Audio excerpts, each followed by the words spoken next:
Hello, everyone. With only a week and a half left to our journey, it is with great excitement that I share with you what we've been doing this past week and what's coming up ahead. This past week has been full of unbelievable trips. Ninth grade went to Har Megiddo and Har Carmel. They got to learn about the times of the prophets and the judges in the very places themselves where some of these monumental historical events happened. The 10th grade had an opportunity to go to Guvrin and learn about the Bar Kokhba revolt, to walk through the caves where the Jews built in order to escape from the Romans, to see the Roman amphitheater where Jews were enslaved and used for sport and entertainment. Then they went to the Israel Museum, where they got to learn through 3 dimensions and through models what the old city and what the Beit HaMikdash must have looked like during that time period. They then made their way to the actual ruins of the old city, learned from the artifacts, and were able to imagine what the city must have looked like during the time of the temple. Academically, they had unbelievable highlights. They started off their week in Shalem College, learning from Russ Roberts and Gabrielle Levy. They went to Maleh Film School to study about documentaries and contemplate some of the big ethical questions that also come around filming a documentary film. This morning, they had an opportunity to hear from Dr. Mordechai Kedar from Bar Ilan University, who spoke to them about the importance of recognizing the differences of cultures that exist between people that makes such a drastic difference to the context by which they hear or by which they speak or formulate their opinions, and how important it is to make those adjustments when we're speaking or trying to understand someone from a different culture. Yesterday, we went to Kfar Qasim. They had the opportunity to be led by Sheikh Eyad Amer himself to a high point in the village where they were able to have a 360-degree view of this Arab-Israeli village. He spoke to them about the history of the village and its importance. Then, of course, when we heard the muazzin, the call from the mosques for the prayer, he led us down that hill to a mosque where we got to watch them pray, and then upon which, when they finished their praying, we had an hour and 15 minutes with the sheikh where he talked our students about the Islam religion and gave them the opportunity to truly ask every question that could possibly be on their mind that they were curious about, to learn what it means to be a Muslim and what it means to be an Arab Israeli. I am right now standing in the Beit Knesset in Hod Shalom, the shul which we are going to be in for this Shabbat tonight and tomorrow. We're going to have a week ahead of us that is even more full of trips. On Sunday, 9th grade and 10th grade are going to be going on separate trips. 9th grade is going to be going to the south. They're going to be climbing Masada. They're going to go to the Dead Sea, while the 10th grade is going to be going to the north, to Tzfat, and to the caves of Reb Shimon Bar Yochai, and experience the entire north themselves. Then, at the end of the week, we're all going to be going together to Yerushalayim. And in the middle of the week, we're going to have, of course, our regular academic program. Tuesday is the only day that they actually get privileges this week because we're actually going to be out for most of the week. And then, of course, we're going to end the week in Shabbat in Yerushalayim. I want to end by telling you a lesson from this week's parasha, this week's Torah portion, that I think relates thematically to a message that's really been coming up a lot in some of their classes this past week. Moshe Rabbeinu tells the Jewish people something remarkable. Lo natan Hashem lachem lev ladat ve'enayim lirot ve'oznayim lishmoa ad hayom hazeh. Hashem did not give you a heart to understand, eyes to see, or ears to hear until this very day. Moshe Rabbeinu was telling the Jewish people that it took you 40 years to truly develop ears that listen, eyes that can see, and a heart that can understand. The Malbim explains that, of course, we don't mean that Hashem didn't give it to them, that God didn't give it to them, because God doesn't get in the way of free will. What he means is that you actually never really truly wanted it. You didn't really care to listen or to see or to understand, and therefore you didn't receive it because you weren't open to it. It was Moshe Rabbeinu's nice way of explaining to them that really what they were missing is that will and want. Our students really, truly, over this last week, are developing not only ears that hear, but eyes that see and a heart that can internalize to the experiences that they are going through. By listening to some of the messages that they're hearing from some of the greatest educators here in the land, they understand what it means to listen with an open heart, to have eyes that are truly observing and ears that are truly listening.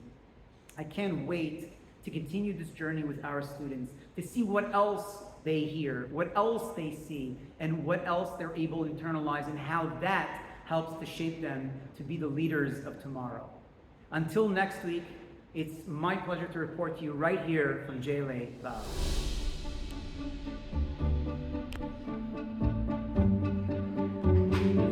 Welcome back.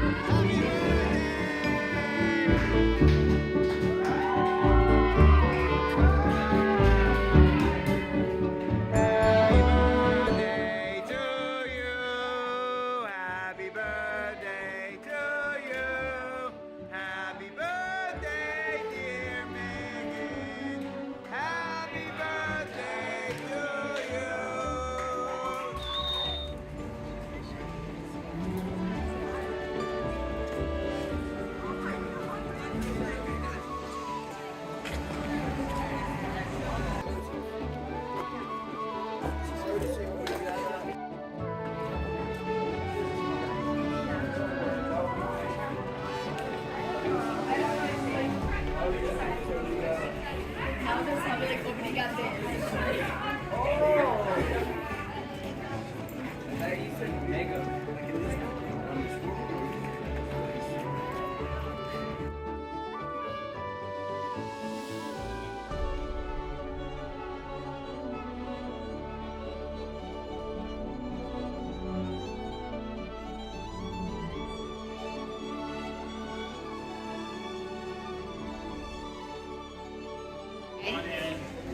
Here's some questions you could ask yourself as you're listening. Can I learn something from this? What does the person talking need from me? What can I ask to help me learn more? That would be 3 levels of active listening. Can I learn something from this, which is part of what we're just saying? Does this make me rethink something I already thought was true, but maybe it's not? Will I remember this later? And does this resonate with me? You're going to go, for some of them, I hope, oh, that's a really good point. That's a really good idea. Tonight, you're going to be in a conversation with a friend at dinner or at lunch today or tomorrow on the bus, and you're going to totally not use anything I told you today, even though you agreed it was a great idea. Why is that hard? I don't know, but it's hard, right? It's hard to access. The computer analogy I was looking for was, it's hard to get at the hard drive. The hard drive doesn't, you can search, you can type in, right, the phrase you want, listening, but for some reason, it doesn't always access it. So it's hard to do this. And it's useful to know that it's hard. If that's the only thing you learn here today, that's not a bad thing. I'm going to suggest there's going to be something else you're going to learn. But if that's the only thing you learn today, you'll have learned something very powerful. It's hard to remember to use things that you believe are true. It's hard to change habits. It's hard to change your behavior. So, a wonderful quote from a psychologist, Adam Mastriani, that gets at this. He says, you can't reach the brain through the ears. It's very discouraging. There's 2 other ways to reach the brain. What are the other ways? The heart. I'm going to come back to the heart. That's good. What's the simpler way?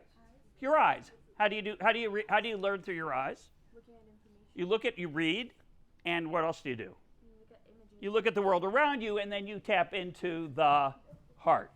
So the other 2 ways that you learn beside the ears are the eyes and the heart, and by the heart, I would call that experience.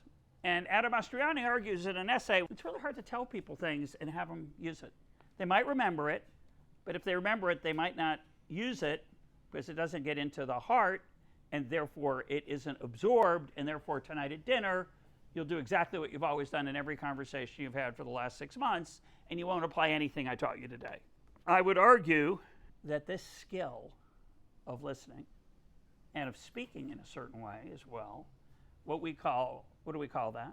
Listening and speaking. The skill, art of conversation is one of the most, if not the most essential human skill, and we don't teach it. We listen to other people, we absorb and watch what they do, and we do what? Imitate them. Mimesis, it's a powerful force in human activity that we like to believe we're not part of. Oh, I don't imitate. I'm my own person. But we do a lot of mimesis. So we watch the people around us. We watch who's the people we spend the most time around?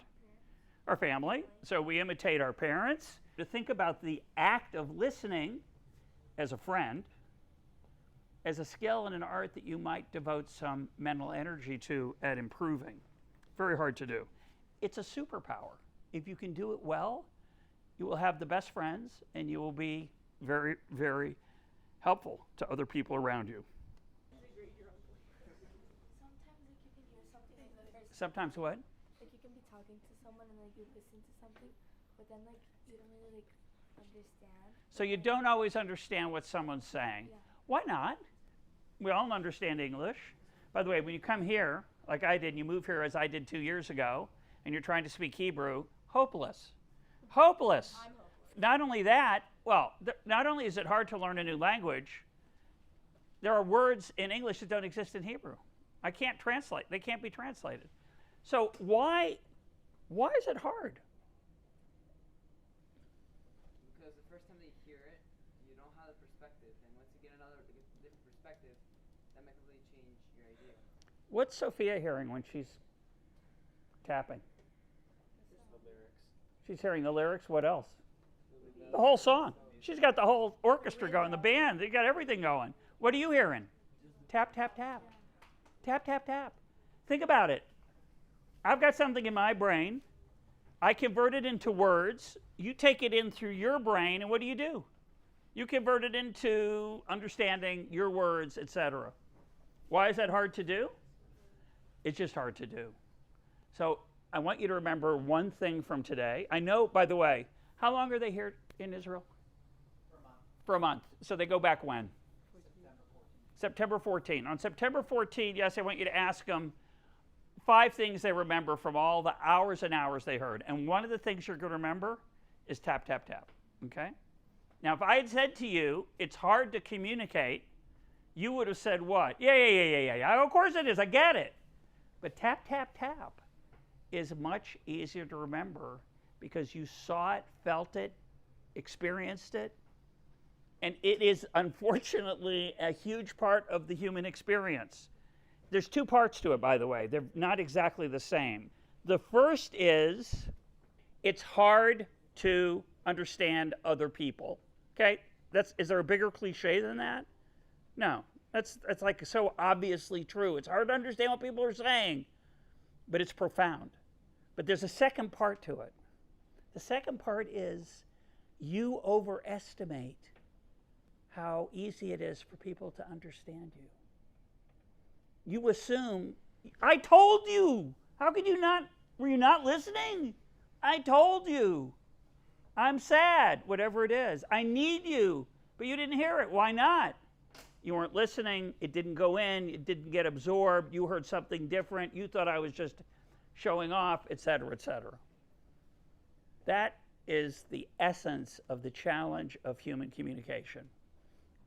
When I've spent most of my life arguing.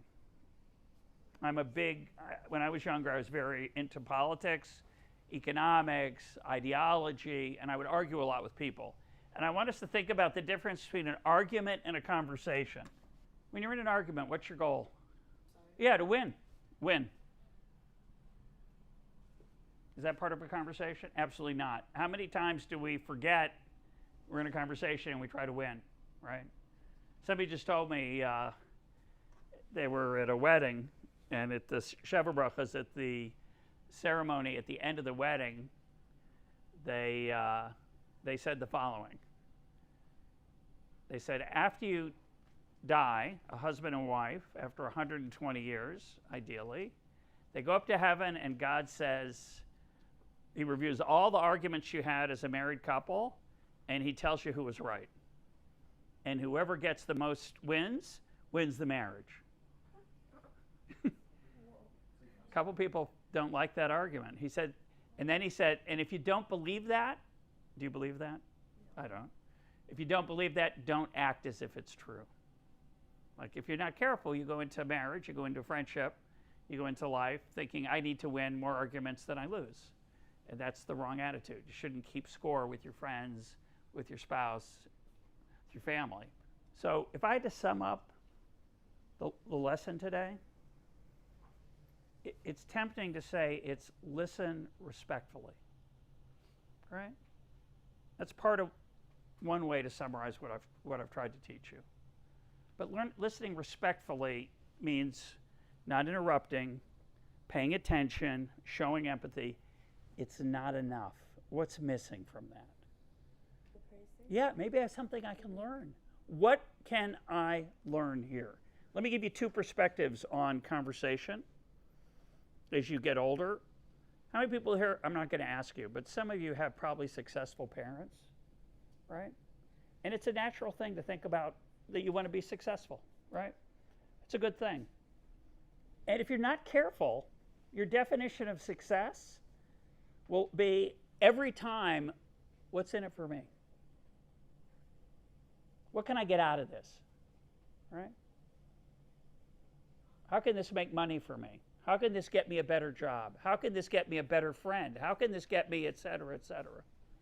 I want you to think about a different perspective. I don't have an agenda. I want you to think about an agendaless conversation.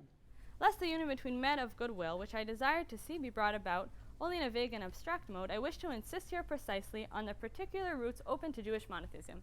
Meaning there's something here in Jewish monotheism that's different than other things. And I want to insist on trying to, what is that something? Okay, what is that something? There doesn't necessarily only have to be one thing, but here Levinas is picking up on a certain thing. What he thinks is special about Jewish monotheism that's different than other forms of monotheism.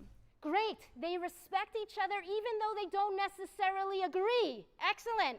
Good. They're trying to solve problems rather than what?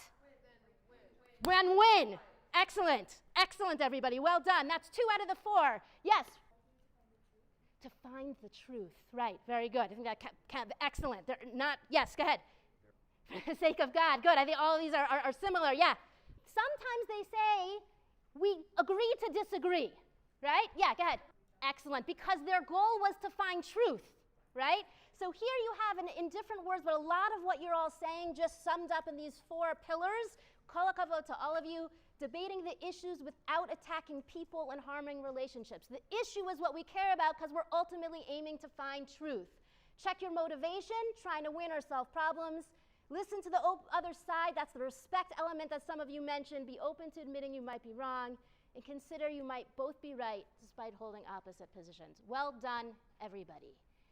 Here's the question on the table for today. Why is machloket l'shem shamayim so hard to achieve? Wow. I gotta say, I think there are lots of adults who don't recognize what you just said.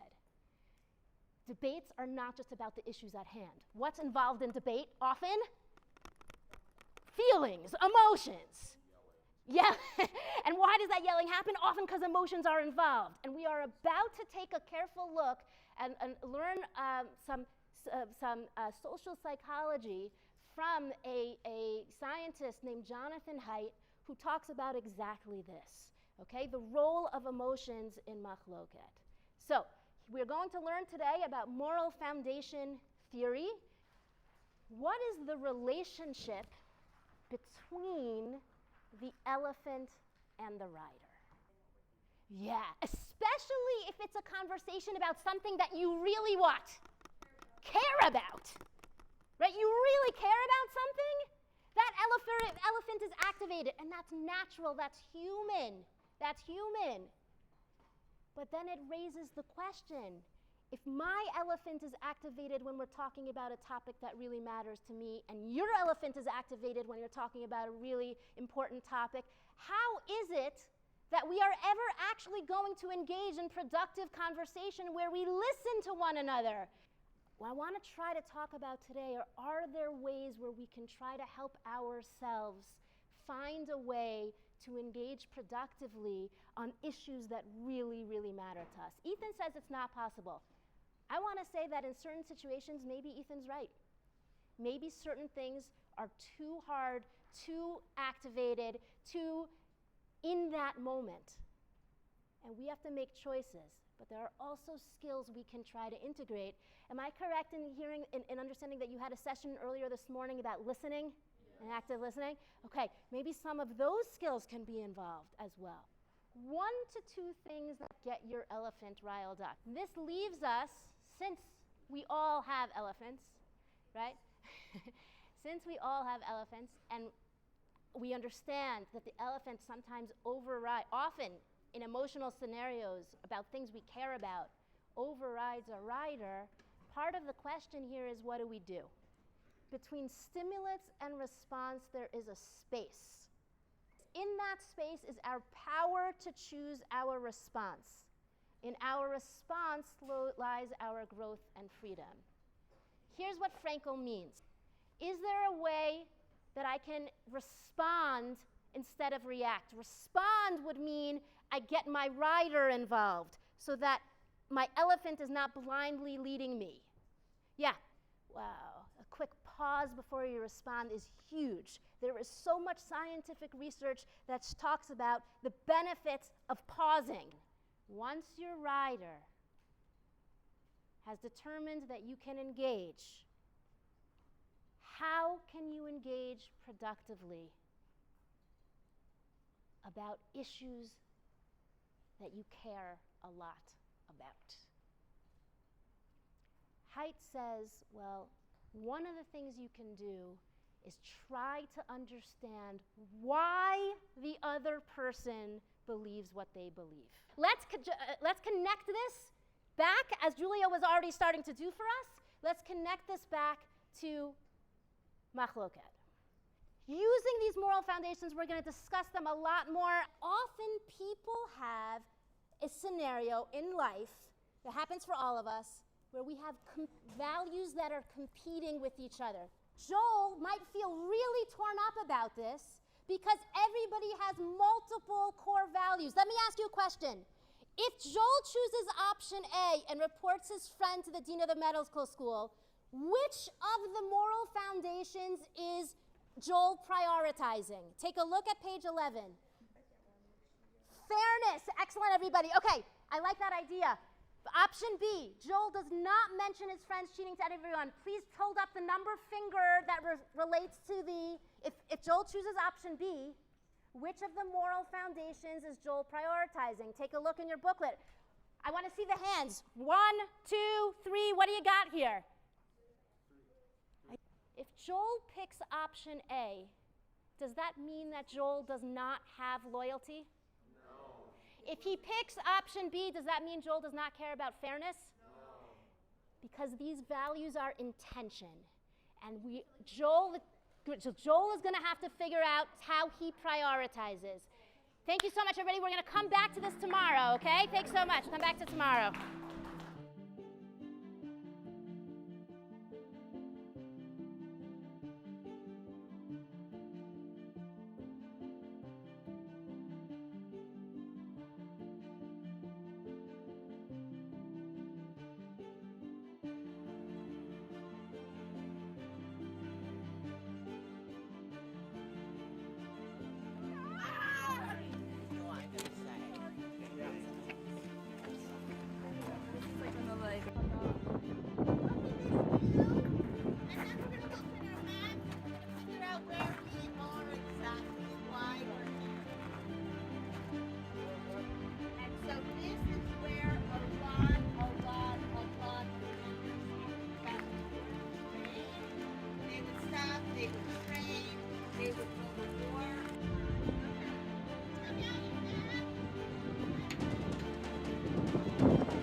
There.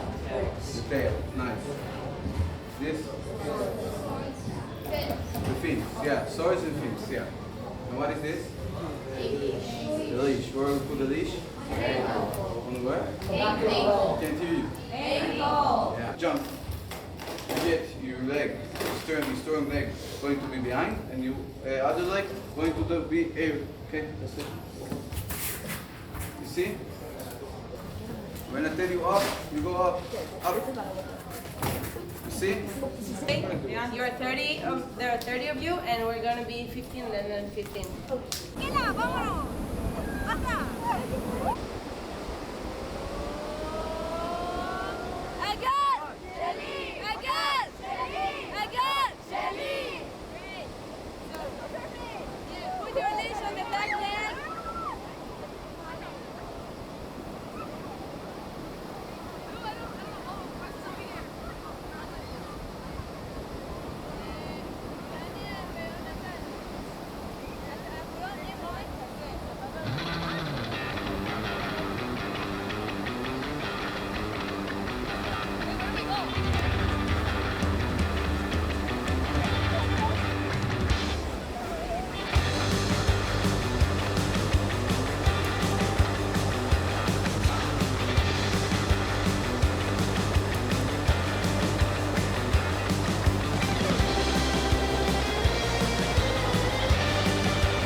essentially of a different process called Ashuhada. ובדרך כלל אנחנו עושים את ההרצאות בתוך המסגד כדי שבאמת גם המתפללים וגם המבקרים יסתכלו. It's given, that's called Al-Minbar. והמסגד, כמו שאתם רואים, אין את הקישוטים, הכוונה לפסלים. יש את הפסוקים שאתם רואים כאן, הקישוט הוא רק לכמה פסוקים מהקוראן, ושמות אלוהים 99 שמות. Along the wall there, those circles that you see are the different nicknames of God that they have. 99 different names, ways to refer to God. ולכן מותר גם ליהודים וגם למוסלמים שיש בבתי כנסת או במסגדים, זה שונה מנוצרים. And that's one of the things that's common between Jews and Muslims, that there are no idols, images, and things of that sort allowed. מכלל אסלאמי. And the second one is the nationalism identity, that in itself was a challenge for them. כי גם העולם הערבי בכלל הוא כל כך אכזב. שאפשר לקרוא גם לאדם בשמו, כאילו, בשם אלוהים, אבל נגיד עבד, לכן אתם שומעים עבד אל-רחמן. רחמן זה השם של אלוהים, אבל עבד זה האדם. עבד. Good morning, everybody. It is really good to see you. For me, it's a little bit bittersweet because this is our fifth and final Machloket Matter session. I just want to let you know already that it's been really fun getting to learn with you and from you, so thank you so much. For today, what do you need? So, anyone, what do you need for today? Good, the booklet and pencil or pen, great. Your laptops you don't need, your phones you don't need, so I'm actually going to ask you to put your phones in your bag or upside down. I want to just give you a heads up.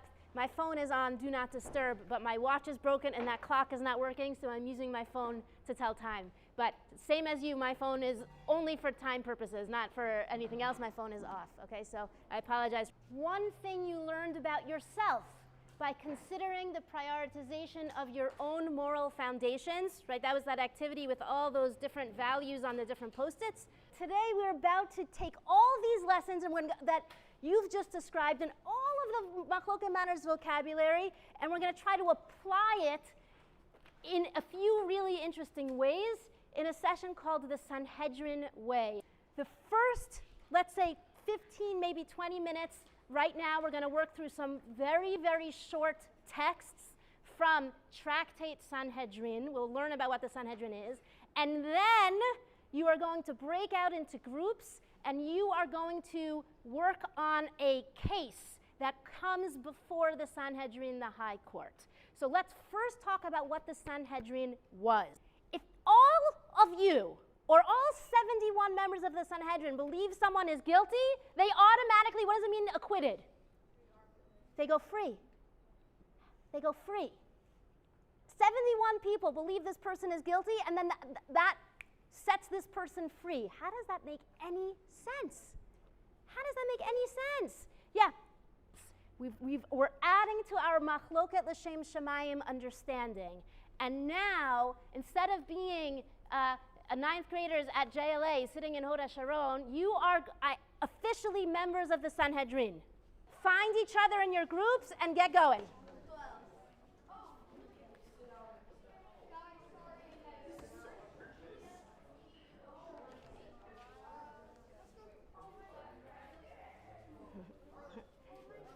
You found each other? Okay. Excellent, excellent. Go on in. First of all, amazing. Way to go to all of you. Great job listening. Great job sharing what your vote was. Everybody gets a chance to vote once we've again heard the other 49. And I hope that whatever vote side you took, that you recognize that there could be compelling arguments for somebody who voted the other way. It's not necessarily that the other person's naive or the other person is racist. It's not necessarily that the other person is evil because they voted differently than you. I think we can recognize that. I'm going to ask again that you give yourselves a round of applause for truly engaging in Machloket L'Shem Shemayim. Well done. Closing sentences. I really hope that for the rest of the duration of your time here in Israel, and when you head back to school, that these machloket matters, concepts, and ideas stick with you, and that you'll share with each other what they mean to you. And my email address is on the bottom of every single page, I think. Is that right? Yeah, of this workbook. If someone has insights or questions or comments or suggestions, I would love to hear from you. Feel free to be in touch anytime. Have a Shana Tova. Thank you so much.